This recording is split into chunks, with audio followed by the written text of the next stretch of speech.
KPC sigue siendo la más frecuente, excepto en Guatemala, porque en Guatemala es NDM la más frecuente. Es muy curioso, eso depende de los clones que han llegado, de los ST exitosos que han pasado por los países. Aquí, por ejemplo, en el Perú prácticamente han habido de todos los reportes. Muy difíciles de detectar por el laboratorio, cada vez más complejo, reducen las opciones terapéuticas, aumentan la mortalidad de los pacientes y la colonización, el uso previo de antibióticos y las comorbilidades son un factor de riesgo para contraer estas enzimas. En la clasificación tenemos que son las carbapenemasas de dos grandes brazos, las de tipo serina, donde están las de clase A y las de clase D, de Ambler. En las de clase A están las KPC, que su nombre, su sigla, viene de Klebsiella pneumoniae carbapenemasa, pero es que no solamente está en Klebsiella pneumoniae, pueden estar en cualquier especie e inclusive en no fermentadores de glucosa.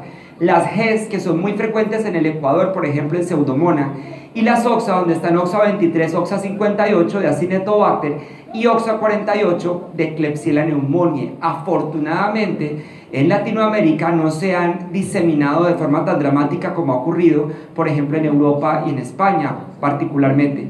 Y en el brazo de las metalocarbapenemasas, que tienen zinc en el sitio activo como cofactor, que no hidrolizan astronam por definición, tenemos las de clase B y ahí están las BIM, las Verona, que tenemos en Klebsiella pneumoniae, en Pseudomonas aeruginosa y las NDM1 y todas sus variantes, que en Colombia por lo menos están en Klebsiella, están en Pseudomonas, están en la E. coli y están apareciendo en Colombia en Providencia, que no es una bacteria muy frecuente, pero que en Colombia se está viendo esa diseminación.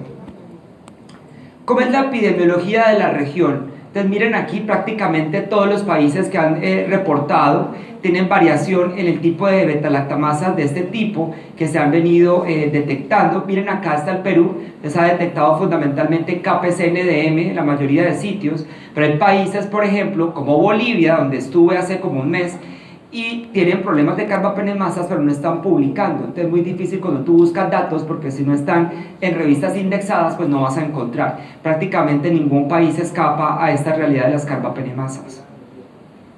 ¿Por qué es importante detectarlas? Porque no es igual un gram negativo que produce carbapenemasas a otra bacteria gram negativa que es resistente a carbapenems por un mecanismo diferente, ¿sí?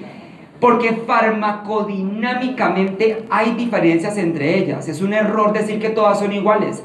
KPC es mucho más poderosa, 10 veces más hidrolítica. Entonces en las KPC probablemente usar un carbapenem generalmente no es tan sencillo como seguramente en una metalocarbapenemasa.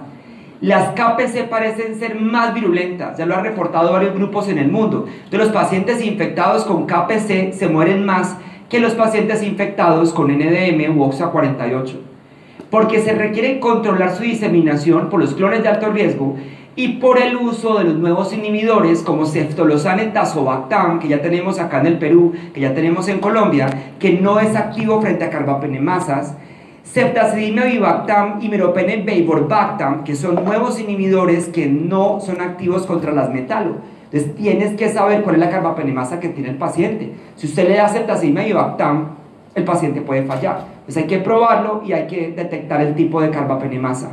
Los dos son inactivos frente a las metaloenzimas. Además, por la posibilidad de utilizar astronam. Si tienes una metalocarbapenemasa, podrías usar astronam. Si es sensible, hay que probarlo por separado, es verdad.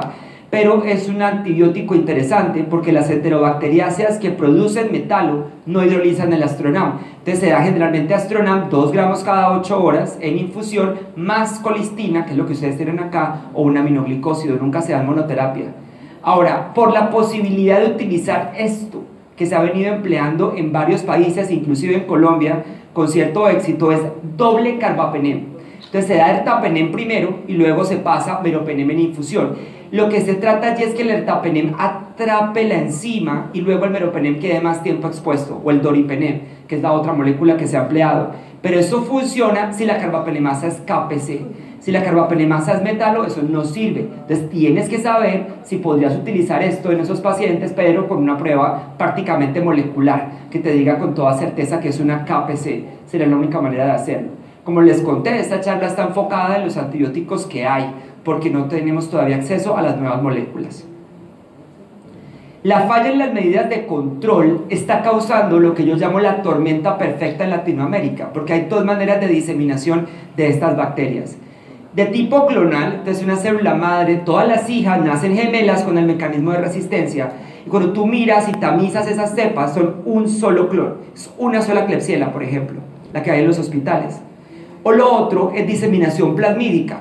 Uno, ¿cómo se da cuenta en un hospital de eso? Entonces tienes un hospital y aparece un brote de Klebsiella en la unidad de cuidado intensivo, pediátrico o adultos. Entonces todos los enfoques de control de infecciones se van a parar esa Klebsiella, ¿cierto? Lavado de manos, limpieza y desinfección, equipos nuevos, separación de los pacientes, ponerse un gown, todo ese tipo de guante, etc. Pero ¿qué pasa si usted comienza a ver que aparece Citrobacter resistente a meropenem, E. coli resistente a meropenem, Klebsiella, por ejemplo, Pseudomonas, Enterobacter cloaci, todas resistentes a meropenem?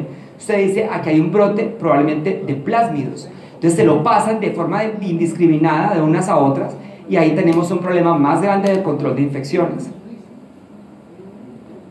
Ahora, otro concepto que también es importante es recordarle a la gente que nosotros que trabajamos en laboratorio lo entendemos muy bien, pero a veces el clínico no tiene esa aproximación muy clara, es que la concentración mínima inhibitoria real no existe. La MIC real no existe. Lo digo con conocimiento de causa, siendo miembro de un comité que hace pruebas de susceptibilidad en el mundo. ¿Por qué? En un paciente infectado, la cantidad de bacterias en el sitio de la infección puede ser muy distinto a lo que usted prueba en el laboratorio. No siempre prueba 5 por 10 a la 5. Ese es el inóculo estándar de que uno monta en los platos del antibiograma. Pero en un paciente con una neumonía puede ser una concentración de 10 a la 9, por ejemplo. Mucho más de lo que hay in vitro. Y lo otro, las bacterias no se quedan quietas, como le digo yo a mis estudiantes de infectología. Las bacterias pueden desarrollar mecanismos de resistencia de forma dramática, aunque usted in vitro la vea sensible. Y aquí hay varios ejemplos.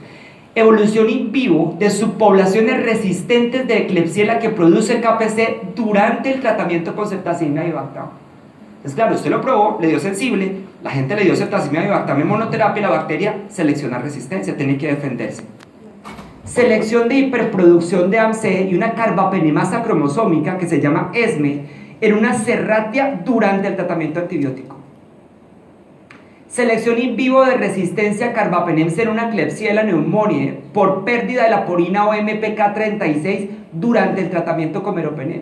Entonces, que a usted le diga a un laboratorio o que uno reporte una MIC de 1 en una bacteria de esta no le garantiza a usted éxito, olvídese. La bacteria durante los 14 días de antibiótico puede seleccionar resistencia. Entonces esa es la ventaja muchas veces de usar combinaciones, al menos al inicio de la terapia, para evitar que esto ocurra.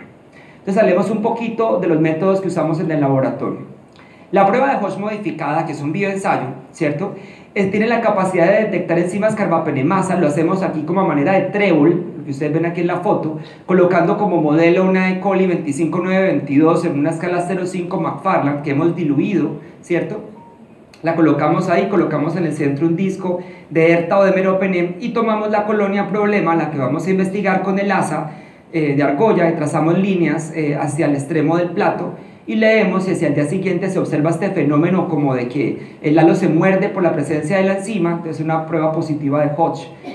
Entonces, es económico, es verdad, es de fácil montaje más o menos, la interpretación no es tan sencilla, hay que montar siempre controles, pero el lío es que detecta muy mal las metalocarbapenemasas. Entonces las NDM, por ejemplo las BIM, dan muy débil positivo y el laboratorio puede creer que es negativo y reportar un falso negativo. Aquí en esta foto, por ejemplo, estas son fotos del CDC de Atlanta, una KPC2 que dio negativo la prueba de Hodge, o una prueba de Enterobacter que da positivo y que molecularmente nunca se encontró la enzima. Entonces esa es la dificultad de la prueba de Hodge. Entonces nosotros este año, la CLSI, lo sacó del manual de la parte de pruebas hacia una tabla archivo. No está eliminado completamente, pero se removió debido a esas limitaciones que tiene esta prueba, y decidimos incluir el test de inactivación, ¿cierto?, del carbapenémico, que ya lo estamos empleando, porque es mejor. Sin embargo, ¿cuál es mi posición individual? Yo siento que en un sitio de bajos recursos como en nuestros países de Latinoamérica, porque probablemente Bogotá y Cali, Medellín en Colombia tienen buenos recursos, pero váyase para la costa de Colombia o para la selva de Colombia o aquí en el Perú, en otros países, por lo menos una prueba de Hodge, si usted la tiene y la puede montar, esa prueba algo le muestra. Es verdad que no es perfecta, pero en un sitio donde usted no tiene molecular, no tiene test de inactivación, no le llega el caldo, no tiene los recursos, al menos esta prueba algo te ayuda a encontrar en estas bacterias. Yo creo que no es una prueba que uno pueda echarla en la caneca de la basura, porque todavía tiene cierta utilidad, ¿cierto? Sobre todo porque KPC es lo que más se mueve. Si viviéramos en Guatemala, yo te diría, sí, en Guatemala no nos sirve, porque lo que hay más ahí es metalo, pero en sitios de alta endemicidad de KPC puede ser una prueba útil. Entonces, esa ha sido mi posición personal, no creer que es una prueba inútil. Y lo otro es que fue muy chistoso que en el ECMID de Madrid, que fue en abril, estábamos sentados 4 personas de la CLSI poniendo cuidado en una charla, y aparecen datos de variantes de OXA48 en Enterobacter cloacae, que la única prueba que la detectaba era la prueba de Hodge. Entonces dijimos, nos miramos como, porque no es tan sencillo creer que una prueba de esas uno la puede echar a la caneca de la basura y ya definitivamente no funciona. Tiene todavía un lugar. El grupo argentino publicó una cosa con Triton, que es un detergente, para tratar de mejorar la detección de las metalocarbapenemasas usando la prueba de Hodge, porque lo que hace es liberarla de la membrana, y logró pues tener mejor resultado. El lío de estas publicaciones es que son de un solo centro, no son estudios multicéntricos, entonces uno no sabría si las metalo de otros países pasa lo mismo que con las argentinas, o que en todos los países esta prueba es reproducible. Esa es la limitación, y bueno, y que es bastante engorroso. Nosotros en Colombia no seguimos recomendaciones de Malbrán. Tenemos un nuevo test de inactivación que lo pusimos el año pasado, y este año le hicimos una variante, donde emulsionamos una asa de 1 microlitro de la bacteria problema, una asa calibrada de argolla, no esa asa mágica de alambre que siempre molesto, de la que usted le cambia el calibre y por la mañana es de 10, por la tarde es de 100 o de 500, no, eso es una asa de calibre de 1, en 2 mililitros de caldo que debe ser triplicasa de soya, no puede ser caldo BHI, ni agua peptonada, ni tioglicolato, debe ser triplicasa de soya. Nosotros hicimos pruebas con todo y fue lo que mejor funcionó. Hay gente que lo monta con agua. Bueno, con agua tiene cierta sensibilidad, el problema son las variantes de otras enzimas diferentes a KPC que han tenido más problemas con agua destilada. Entonces se hace con este caldo. Ustedes pueden utilizar, y lo he dicho en varias veces que he venido al Perú, esta es la 4ª vez que estoy en el Perú este año, que ustedes pueden utilizar lo que quieran. Por CLIA usted puede hacer lo que usted quiera. Si usted quiere hacerlo en BHI, en agua, en chicha morada, en lo que quiera, en el líquido que quiera. Lo importante es que lo valide, ¿cierto? Ustedes se van a acreditar, le van a decir, bueno, ¿cómo así que usted se salió del estándar? El estándar dice caldo y usted lo está montando en otro líquido. Muéstreme la validación, mínimo 30 cepas comparadas contra PCR, cepas positivas, cepas negativas, para uno saber que funciona. Y listo, yo lo validé y tengo cómo demostrarlo. Pero a veces la gente hace sus adaptaciones y no lo ensaya, que es la dificultad. Entonces, después de esto, adicionan un disco de meropenem de 10 microgramos, incuban a 35 grados por 4 horas, que si la bacteria tiene la enzima, la va a liberar y va a dañar la potencia del disco que le adicionamos. Justo antes de que se cumplan esas 4 horas, usted va a rayar una placa de agar Müller-Hinton con la cepa de la E. coli TCC 25922 sin diluir, solo en la escala de McFarland, y le va a colocar el disco con cuidado, lo va a remover, digamos, retirando el exceso de líquido, incuba toda la noche después de ponerlo ahí y lee los halos. Entonces, positivo si el halo es menor o igual a 15 milímetros, hay que leerlo con una regla decente, no con la regla de Hello Kitty de la hermanita, como me pasa a veces cuando voy a los laboratorios que tienen unas reglas que yo no sé dónde encuentran los centímetros, pero no se ven. Sí, entonces tiene que ser una caliper idealmente. Indeterminado si el halo es de 16 a 18 y negativo si el halo de inhibición es mayor de 19. La verdad es que la prueba es bastante buena, a nosotros nos ha gustado, es mejor que la prueba de Hodge, pero digamos hay que tener precauciones también en el montaje y hacer control de calidad.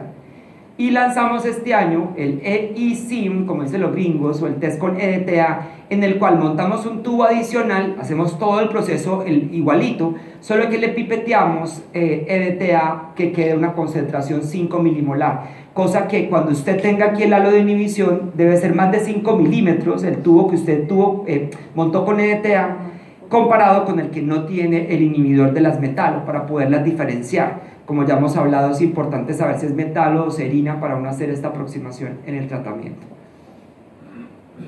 Prueba de sinergia con ácido borónico. Entonces se hace la prueba de Kirby-Bauer, se coloca en el centro un disco de ácido borónico, a los lados imipenem septacidime. Eso es fundamentalmente lo que recomienda Malbrán.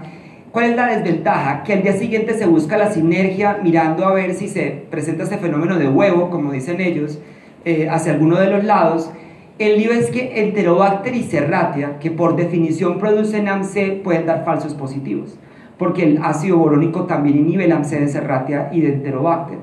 Lo otro es, en Colombia hemos tenido problemas en la disponibilidad de los discos de ácido borónico. A veces sí hay, a veces no hay, y nadie le hace control. Entonces esa es la dificultad. Hemos tenido también problemas en la potencia. Con EDTA lo mismo, para buscar las metales. Entonces hacemos el Kilby-Bauer, colocamos el disco de EDTA en el centro, meropenem y mipenem a los lados, y buscamos al día siguiente el fenómeno de sinergia. Las limitaciones es que algunas bacterias son muy sensibles al EDTA y les rompe las porinas. Recuerden que el EDTA es un ácido, entonces les rompe las porinas. En ese sentido, ácido dipicolínico creemos que es mejor. Lo otro es que depende del grado de hidrólisis de la enzima, y como les mostré, la distancia entre los discos puede ser un problema. Este plato fue montado a una distancia de 15 milímetros entre los discos, que es lo que recomienda Malbrand, y este fue montado a una distancia de 10.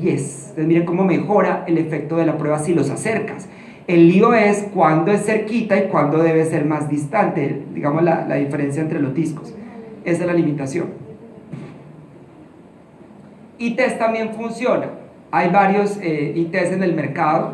Este es un ejemplo con los que tienen imipenem con EDTA. En Colombia tenemos meropenem con EDTA, meropenem con borónico, y van a llegar con temocilina para las oxafor